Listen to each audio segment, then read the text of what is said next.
I'm up. Mr. Berry? Oh, you know, I need my good glasses for this one. He has different glasses for music and for speaking.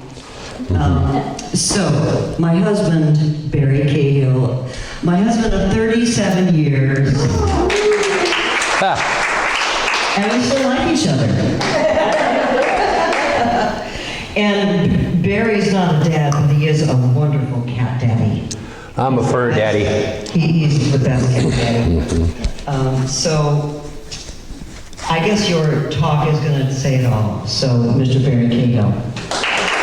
Thank you, honey. By the way, happy Father's Day again to everybody. The talk today, you know, I could have talked about dads and fatherhood and all that stuff, and I think I'll save that for next year, because I think in these turbulent times we could use a little news you could use kind of talk today. My talk is entitled "The Center of the Cyclone: Finding Inner Peace in a Turbulent World." Cyclone is a word we don't hear too much anymore. When Delene was a little kid, her mom would often walk into a room and say, "Delene, your room looks like a cyclone struck it."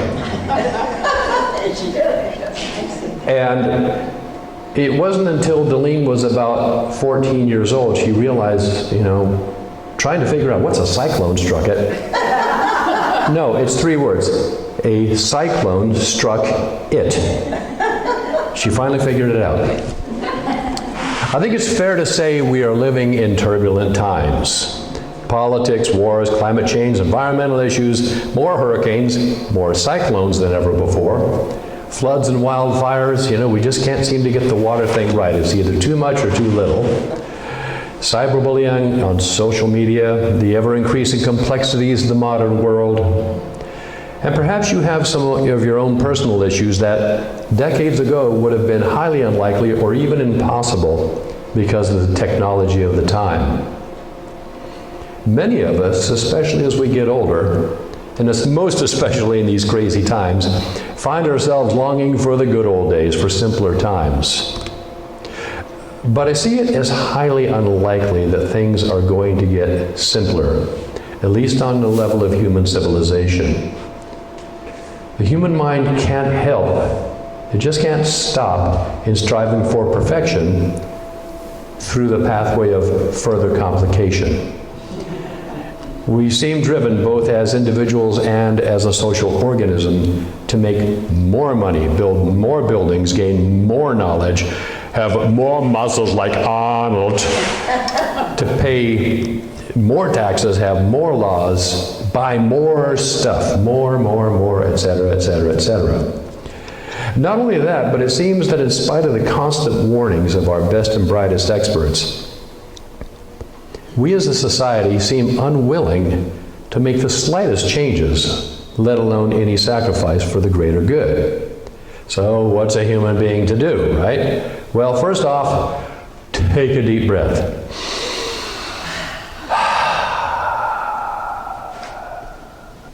As we all know from Unity and perhaps other teachings, there is a part of us that is above the chaos, just like the center of the cyclone is virtually still, not moving. Every night when we're in 4th stage sleep, the deep, no dream sleep, there is no thinking, and therefore no problems. No thinking, no problem. As a Unity teacher years ago told me, this is decades ago, and he said, "The mind is a wonderful servant, but it's a terrible master." Eckhart Tolle put it this way: "The mind is like a tool. When you're finished with it, you put it away." You wouldn't take, say, a drill, make a nice hole in this piece of wood that you intended to drill, and then carry the drill around all day long, going bzzz, bzzz, bzzz, making holes in walls and in your car and in your friends. You know, you just wouldn't do that. When you're done with the drill, you set it down. But people don't tend to do that with their minds.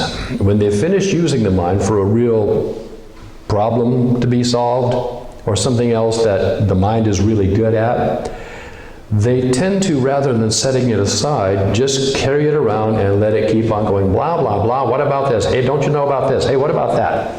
And on it goes, creating more problems for its owner. If our minds were a house guest, we would not put up with them. They wouldn't last 3 days, which, as Ben Franklin said so famously, is about the time when fish and guests begin to smell. That's a house guest we wouldn't want more than 3 days. And yes, I know we live in turbulent times, but is it possible that we're making our own little slice of reality worse, even worse, by mulling it over, thinking about it, talking about it, complaining about it, worrying about it, getting angry about it, stewing in the sauce of our own negative thinking? I believe it's true that we do that. Yes, there are problems, and yes, we make them worse with the mind. And since we tend to become what we think about, that is the essence of this teaching, we're going to get more of the same as individuals and as a society. And the truth is that the world, the earth, will continue turning, no matter what. People in positions of authority will continue to do things for, shall we say, less than altruistic reasons.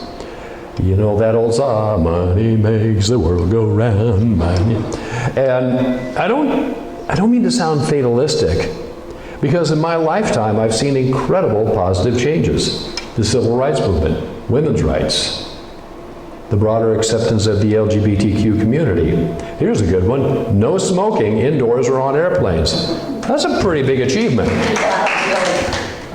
And boy, did they fight against that one, right? The people in power with less than altruistic motives. We've come a long way. And yet we still have a long way to go. But I believe, given the ever-accelerating pace of things, there's a pretty good chance we're going to make some really good progress here in the next few decades. In some areas, human civilization seems hell-bent on self-destruction. Now, I won't go down the laundry list, but you know what I'm talking about if you watch the news. But here's the thing. Human civilization has always been turbulent. Think of the Roman Empire, the American Civil War. Boy, there's an oxymoron. When has a war ever been civil? You know? The American Civil War. Oh, here's another good one. The Great War. Anybody remember the Great War? They had to change the name to World War I because then we had an even greater war called World War II. So, you know, longing for the good old days is kind of a bit of a non-starter when you get right down to it. We are never going to go back. And in fact, I believe in the human level, there really were no good old days. Yes, things were simpler. Certain aspects of society, people I think were more courteous way back when. And yet, that might not have been the case for certain groups of people. Huh? Follow me there? So things have changed, yes. And problems that we used to have simply gotten bigger because they're being magnified by technology. Good news is the pace of change is picking up because of technology. Things move very quickly now because of all the communication options we have. I mean, imagine back in the days when you had to send something by messenger pigeon, you know. Wait for months to get a response. And knowing this can all be quite liberating if you're willing to accept our current reality. Now, by accept, please hear me, I do not mean sit idly by and do nothing. That's not acceptance, that's acquiescence. Big, big distinction there. What I mean by acceptance is you give up the resistance to it emotionally and mentally. You don't get all worked up and stressed out, because it does nobody any good to do so, especially oneself, to get all stressed out and worked up. A better approach is to say, okay, well, we have this situation here. I don't particularly like it. Now what can we do about it, right? Rather than, oh, those people, those, and fill in the blank, other guys, you know, that's non-constructive. So how do we get to that place of acceptance and yet still find the energy and the courage to take constructive action? Well, first, go to that center of the cyclone, the place where peace lives, where all creative solutions originate.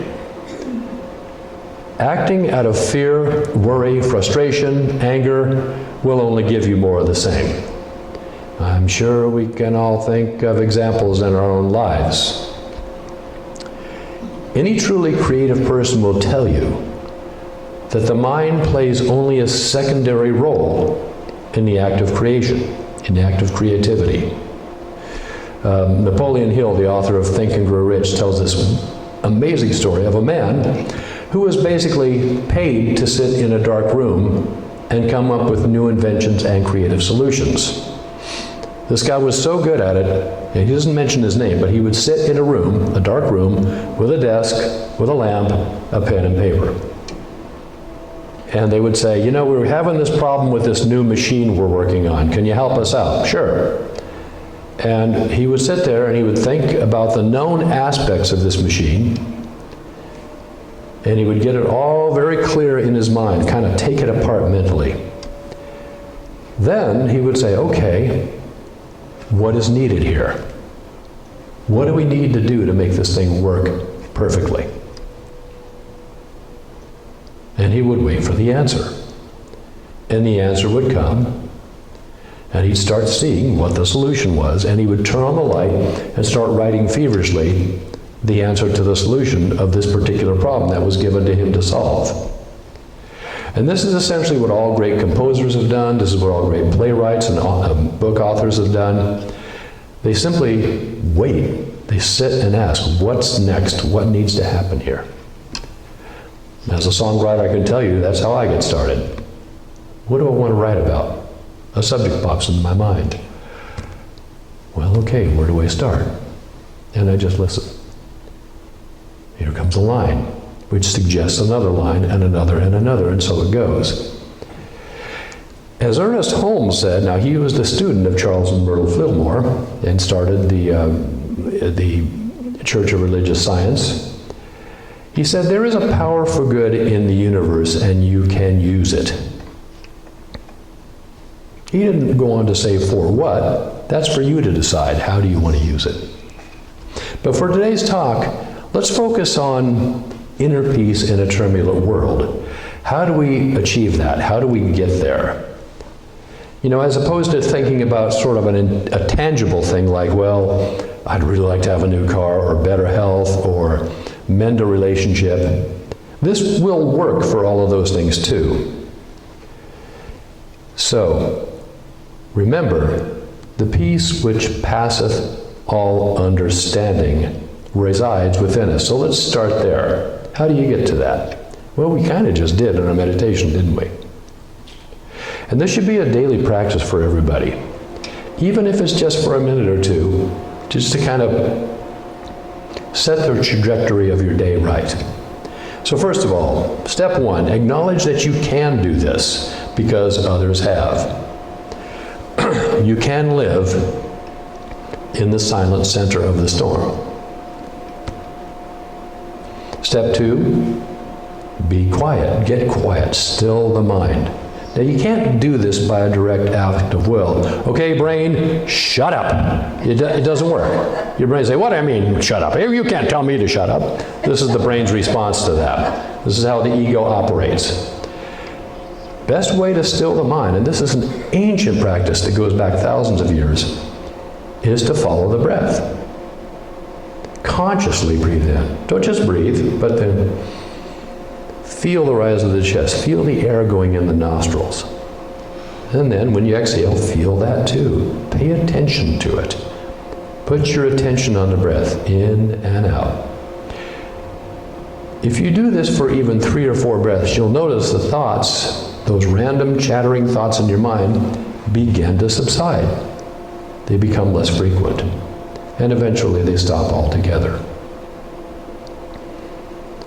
After a few breaths, feel into the body.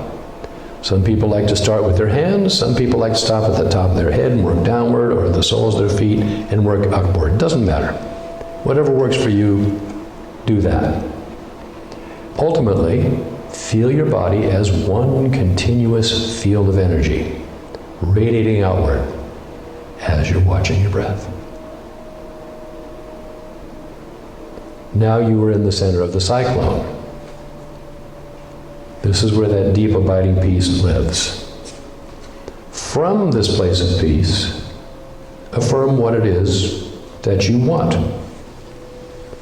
For today, let's affirm that we will always see and know that even though the world is doing what it's going to do, given the trajectories created in the past, and while the earth is spinning on its axis and the human world is spinning its web, we don't need to go there.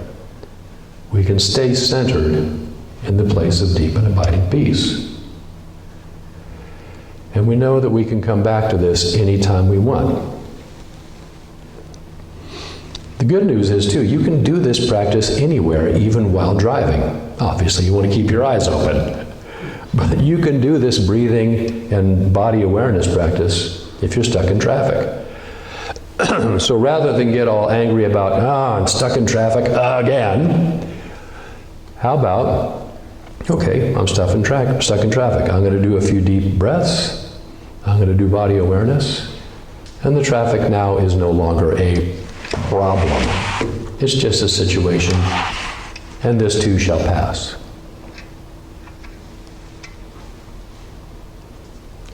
From this place of deep inner peace, solutions to your problems, any issues you have, will reveal themselves. Let's take this a little deeper now. Once you have a sense of your body awareness, and you can feel the energy, think of something, anything, that is causing an upset. Excuse me, can you bring me my tea, please, honey? Oh, there it is.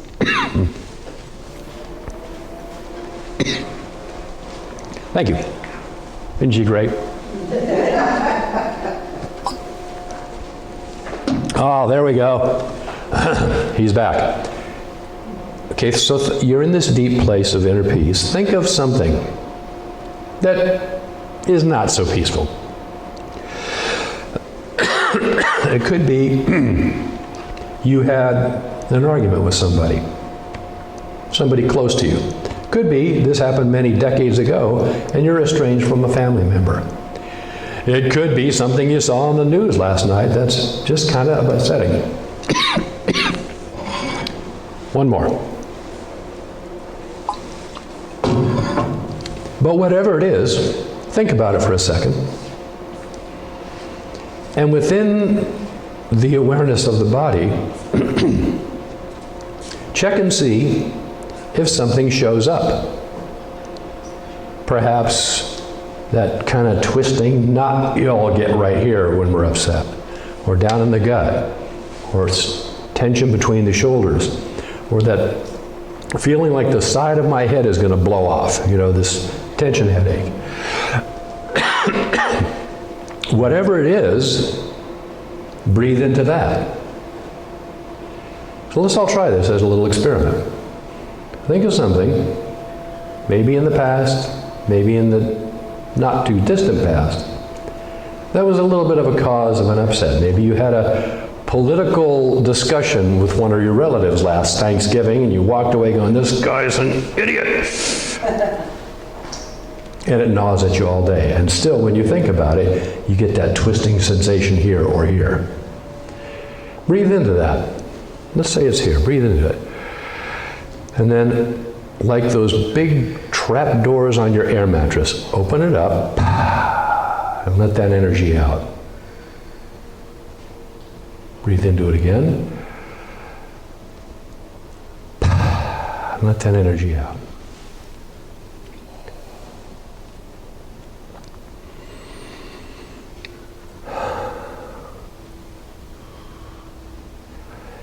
Now think about the incident again and become aware of that little area right there, or wherever it was for you. Have you noticed it's changed a little? Maybe the charge of the emotion is not so strong. Maybe it's not there at all. If it comes back, rinse and repeat. Do the process again a few times, and you will find that you'll start letting go of the stuck energy in your body that has been caused by an emotional upset, perhaps even from your childhood. Letting go of these things help us to get to that place of deep inner peace a lot quicker.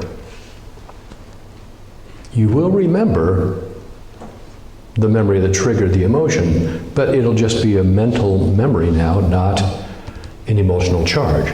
Very different. Mahatma Gandhi famously said, "Be the change that you want to see." We all want peace on earth. At least sane people want peace on earth. And we sing a song about it every time we meet here on Sunday. But this can only come about when the vast majority of people have a deep sense of abiding inner peace.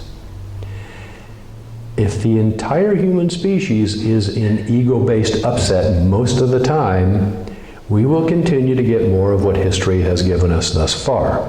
So be the change that you want to see. Remember that old hippie bumper sticker?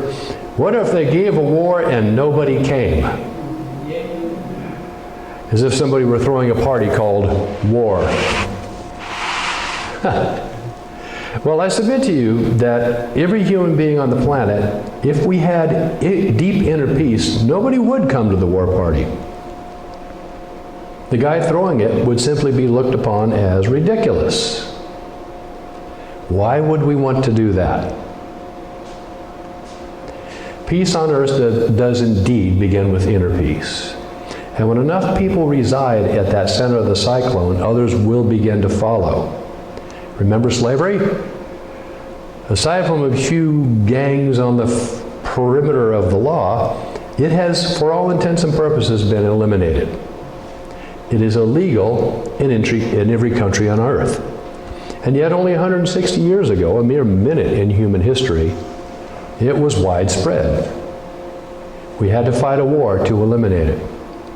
But enough people saw it as immoral and were willing to do whatever was necessary to change the status quo.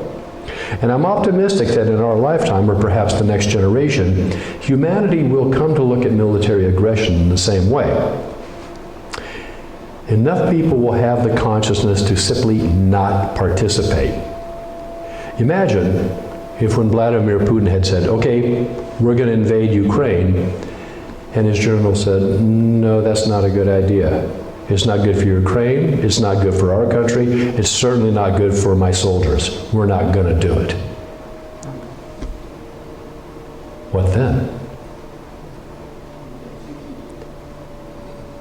In spite of the headlines, in spite of the news, the trend in human consciousness has always been upward, albeit with occasional spasms and setbacks.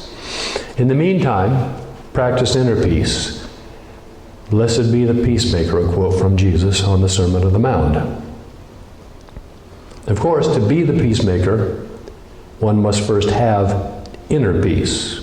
That peace is always available to you. In fact, I would go so far as to say, it is who you are. We can always live at the center of the storm. Things will go on around us. We can see what goes on. We can participate in solutions if we want to.